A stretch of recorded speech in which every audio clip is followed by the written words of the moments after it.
là c'est à contrôle là. On lui a l'air de vidéo et maman. A testé mega wala de o. Touré ko Boumabel be se ka plainte là do. Ngo Touré nga kay. Aw men plainte nous donc nous d'abord de ka awla gauche transition moko taka moko la de transition taka moko jati de wallahi memi nye fina ne ma traité ka bonya soro. Ne ma traité ka bonya soro kanimbo. Moussa wallahi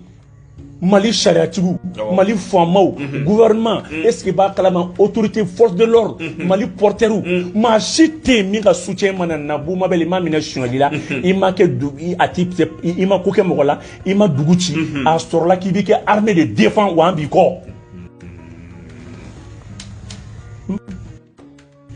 Ambiko. Ni be sera onya ka boko ne beta njoko mu. Ne bolo ego de qui a vie menacé l'endo. Pour moi, ne quand qui demain quoi. Janet a don. Coco rebe coco fait. Et est très plainte ma kede. La plainte a été classée sans suite. Il n'y a pas eu d'infraction dans les PV. Quand tu as l'opportunité, tu peux quand même, tu as le droit de porter plainte moi quand. Bébaro n'est plainte de mon contre la niche et ma qu'on a tiré la segima. Ni Malion yi o nefa ni musoroba o nefa ni bunara madon yi ka bo kana jani be baram na janna fa bala o nefa ni Malion wa kudi file ka bo extérieur la dugu do be ne madle ko men kulo la no kudi file bi ni ko dugu indicatif don bi akara biye Moussa fen bela beneno ka mo décourager transition me bintugo na fen bela benendo ou y a une coupe de terre, une transition fait. Ni bien tra kabire ko transition mo no ma so na la transition contre là. Ou mi nyonge ibega la o kele nidu. Ça veut nous tara ko e adonta abota ko be kundoro ni no ma so est-ce que ba kala mo be do transition ni nina. Donc ka finina plainte classera sans suite. Un parquet a le conseil d'Aubema. Tu au conseil ou dit ou ya talain. Anga don na fatin nuna nga infraction de plainte PV kono de ako Boumabel ntani ni fait que plainte la donner mais ga droit do non c'est OK parce que ni tokoti la ibe tokoti ni tokoti ka ni tokoti la ibe tokoti ni tokoti ka ni nkunte dora fuye a che ni transition yere makota a fait ba na kanu ba la ni transition est-ce que ba kala mamogo mun ba soutenir tout fait bi sharia ya tige Boumabel a été mis dans son droit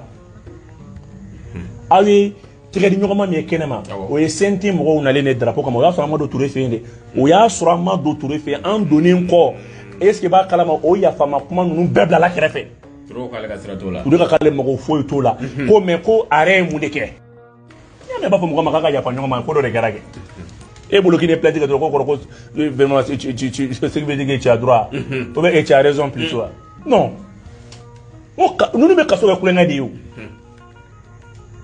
au bout de Ibrahim Ouattara de Karim Bewoleli Kede Afem Bewoleli Kede ni Karim c'est le politicien do boulot qu'a fait qu'on nie est-ce que bah donc charia est coulé fin de quoi il veut wuli dron il va faire ça ouais Boumabel m'a mené fola akirata où il est boulot dron non Moussa mais le gouvernement y doit à partir de cet instant. Tchéoché y tranchant à gauche, tchéoché y sorosou la gauche, tchéoché y finitou la gauche, tchéoché y porteur la gauche. Billahi gouvernement rebe plainte de kama. Ka galon tike ko sorosou y ninke ou be sorosou y ninensan ninte tien ou be sorosou borota ou be gouvernement ni communiquer ninte tien. Billahi ko gouvernement arrête de be kama ima avion nana yé mo ko malé. On va pas dire que ton fakalan doga ni mi e choka boada gouvernement ko kale bora mana kulengela mana émission kale bora la sira tchéoché il dankari armée là il y a mais mo 40 demsenu de bala kassa nous mo photo là ton fakalan de avion de 1970 et Mirage 2000 année mais 2000 Mirage 2000 et 1970 avion glanini les mirages de la France là. France a mirage intervention en Niger. Mais ça c'est une génération de 70. Ça, c'est un avion de 70, 1970. En 68. Donc, ni ne kuma di ni 68 61 do ki jɔ kɛ ka année lajɛ k'i jɔ ka bombe ci la ka lajɛ ni san bɛ se k'i kɔlɔsi n tɛ mana kan yan ni min ye den o k'i jɔ ko ko 68 avion de k'i jɔ ou bien k'a ka du yɛrɛ ou bien k'a ka dugu yɛrɛ ou bien k'a mɔgɔ dɔ yɛrɛ ni ye kalokanw de Musa k'an ka tɛmɛ n'an ka baara ye ko ni cɛ o cɛ dankari an ka jamana la k'an ka dankari o la k'an kana mɔgɔ nin dɛ o kan ka dara an ye dɛ Musa k'an kana nkalon tigɛ k'an kana nkalon da mɔgɔ la ko nka ko on est protégé Musa ko mun bɛ bɛn k'an k'o fɔ ko tiɲɛ k'an k'o lase Ala ta k'an k'o di minnu bɛ Mali kɔfɛ minnu bɛ Mali kɔnɔ ko ka jamana lakana minnu bɛ bɔ ka bin kɛ ka wuli k'i jɔ jamana ye Musa kunu bɔra sini k'an ka bɔ sini kɛnɛ kunu ko ku an ka fɔ barankun k'a bɛ tali kɛ liberté d'expression kɔnɔ kuma la ko n'u ko min kan ko ten maa maa bɛ yen k'i bɛ transition soutenir Amara Silaw ka taa bila est-ce b'a dɔn Gandi maliyɛnw na ka taa bila est-ce b'a dɔn Damangilew la ka taa bila est-ce b'a kalama page sɛbɛlama ba minnu da sera ma da ma se min ma k'a ka tɛmɛ n'a ka baara in kɛra k'a ka moral de saper k'aw ka tɛmɛ n'a ka baara ye k'a tɛmɛ n'a ka baara ye kuma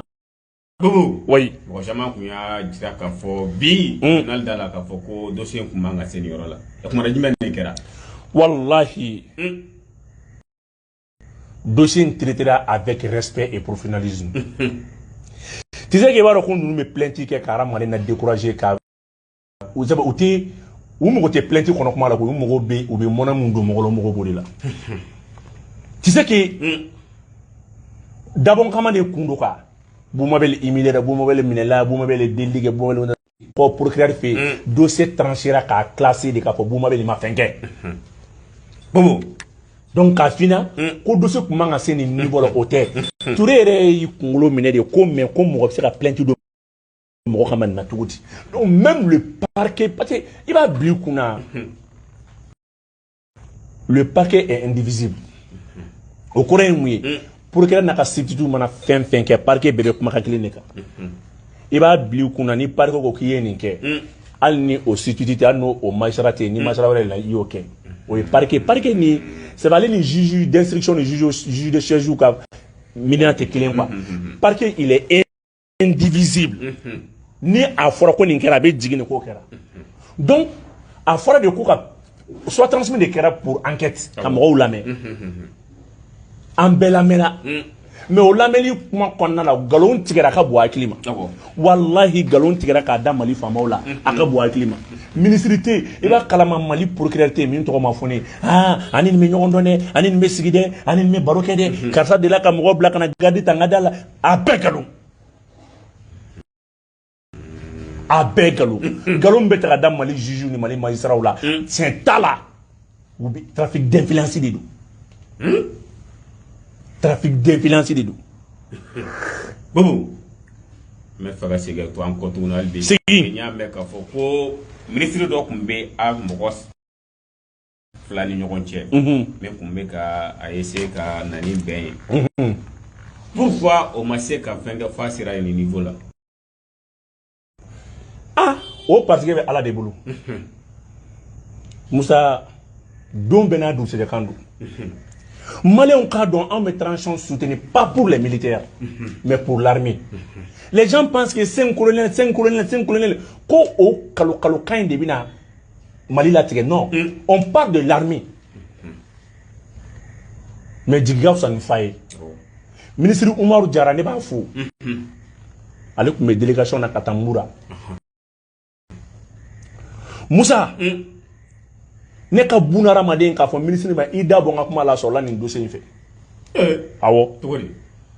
ka taa fɔ karisa ko ma ka billahi me ka min ɲɛfi ni mɔgɔ ça fait me ka kuma dɔ ɲɛfina ça fait u y'a kɛ i n'a fɔ yɛrɛ fɔ cogo min na ani wage ka su kelen kun mene tɔɔrɔ o de kun ye k'a fɔ ko délégation ministérielle transportera par les moyens par les ministres ka moyens na mais le fait que délégation qui a même présidé, qui était le chef même de la délégation, lui, il a confirmé devant moi. N'est-ce pas banné? Ah, toi, bien, comment on a dit? Moi, Allah de me ni président coré ala n'ala est fin de mano yirila ala yi son quoi ni président coré ka ministre coré ka kla ka président coré choué ka ministre coré choué ka fantan choué ka fama choué o coré qui yere do no choué o woni ko wajulité on net na se ko men na mo law on me bo politique la domina a kuma on ni ministre de che fanga de kuma on bulu o fanga be to ko debi o mo ko tene ko fenia ni ku ngara fanga la do le fene ta ro do law fanga na bi bolo ne ya donc ko e ata jamana de kama jamana de ka ami e bla ka fanga ta wallahi de ala taala bi sutura fanga kono ka fanga nya ibulu ngani fanga ke ka ke ina fo e nana e re nyine ni ka mission ko wallahi ba bli kuna donc jamana de mo be bi fanga la u yera la kana mais sini fanga fene mo be jamana de na wala saka fanga la kana ni autorité mo be peuple la dondo min doni te bi on a bi kuna bi que c'est billet ko bi sa ko be to ngate mais parce que aramadia sara ni tiri asara fanga la gauche aramadia to la de Musa fanga gauche fanga la gauche mama e fanga la gauche aramadia to la bobo anya fo en fait bagoye ko vidéo tna jea ni kuma kunche kuma membe no sonanga kuma kunche anya bité ashura konna te ashura okay te ashura la tabaluka uma ag ka te carton blakana aka dengulu ko menye do ke kala ka dembolo uma ag te ashura ko ngana te sanina sangono nyebenna ka kuma ka ni toro odeni ni farfagalen do ki farifoni ni ninta ayi ta communique terminal la itemine ni te ashura avocat de do ni avocat de ni ima avocata ni tara ni ne dron ka yira ibe taso te ashura de kumenga moblu kono bi Musa awa Musa baro sara kunche roma an kume foka boka ni éclaircissement ni di ko fo ke bu mabel la wa ko aucune pression sur bu mabel ko sharia ka baraki merci même ko touré be fou ka fo ni touré ka na fora mo ma ki willa communique tribunal la billahi ta fo itila ni herate na fori ma ki willa ka enata wallahi ni srana israni yere ni ube kuma min fo galondo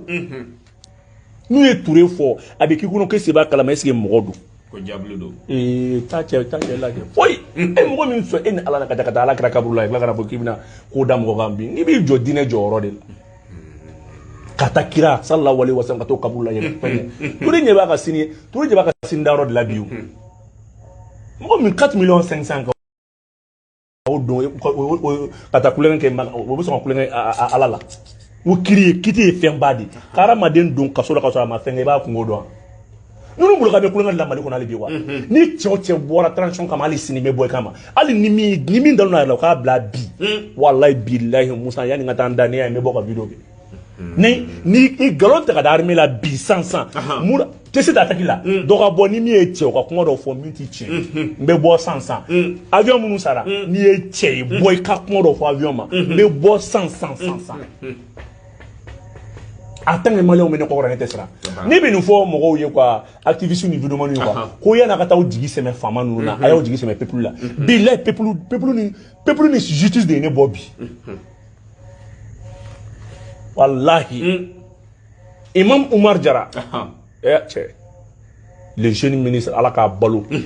imam do kititigi do kutuba tigi do kafo Chorel Kokola Maïga, le chef du gouvernement, Kafo.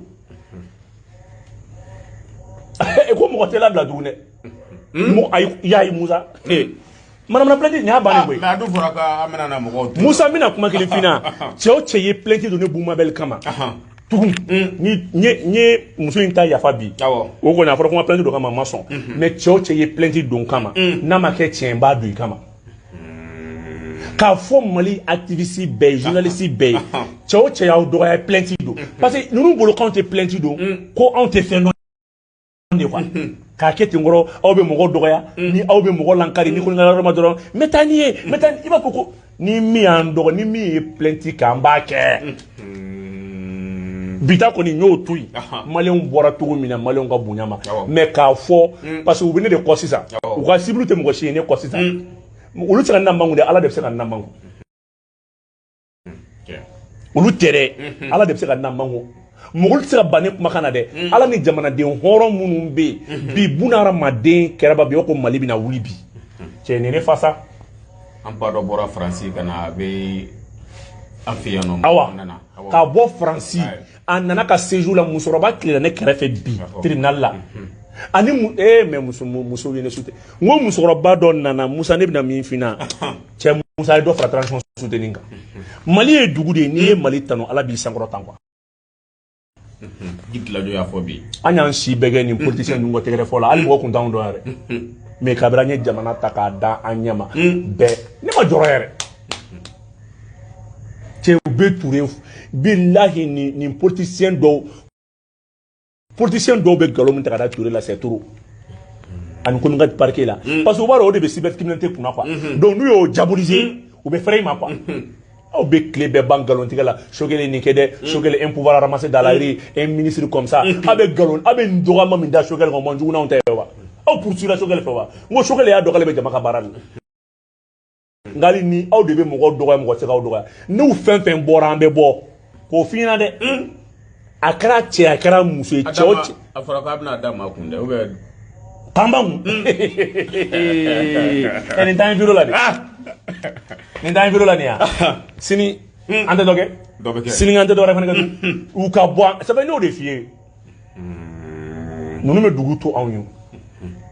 par sabla u jige plein mana plenty muni mana plenty fo tete bo gama o bana boy o kuma ke folo de be galon tigere nin karsa kadire nin karsa be dumini gede karsa ya do ta be galon kuma wallahi mo shini fanga mandi fanga ni sharia de gadi chete aya ka plel baka pela jele fo bubu fo diaspora fo malien dom ka bela jele fo mali kono ani mal ko al Côte d'Ivoire mo ba den ya wele bi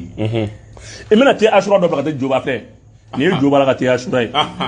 ni fifi job ka te ashura ni morgan ka te ashura ni dani ka te ashura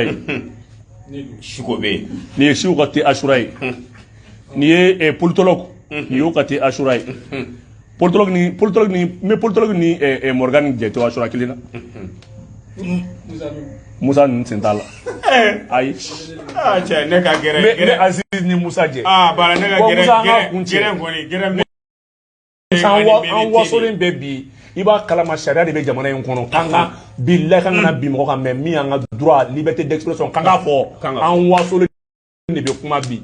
mana ni sinu ka plainte wɛrɛ la don an bɛ taa tugu sisan plainte classera ko sans suite mo tiri ko bɛ galon tigɛ ko ko ayi ya kalama billahi cɛ ko ni Musa ni bila Musa ni bila ko ka be sɔrɔ ka da tulo ka ko ni an ka bɛɛ donna na tɔ la inshallah merci.